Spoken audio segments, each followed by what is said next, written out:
সালামু আলাইকুম। এখন শীতের মৌসুম, আর এই সময়ে আপনার ঘরে যদি অরিজিনাল মধু থেকে থাকে, আর যদি একবার করে দৈনিক খেতে পারেন, আপনার শরীর থাকবে একেবারে চাঙ্গা। আর মধুর ব্যাপারে হাদিসে রাসূলুল্লাহ সাল্লাল্লাহু আলাইহি ওয়াসাল্লাম বলেছেন। তো আমি প্রথমেই যেটা বলেছি সেটা হলো, আপনাকে অরিজিনাল মধু খেতে হবে।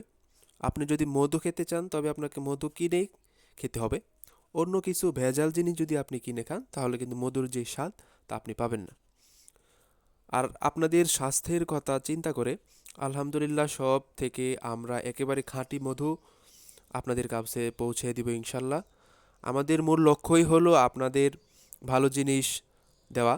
সেই লক্ষ্যকে সামনে রেখে আমরা কাজ করে যাচ্ছি।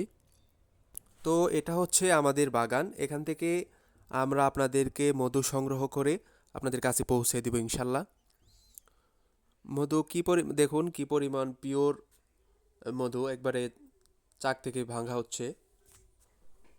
তো এই শীতে আপনারা অরিজিনাল মধু যদি খেতে চান, আপনাদের যদি লাগে আমাদের সাথে যোগাযোগ করবেন। আশা করি ভালো জিনিসটা আমরা দেওয়ার চেষ্টা করবো ইনশাল্লাহ। ভালো থাকবেন, সুস্থ থাকবেন। সালামু আলাইকুম।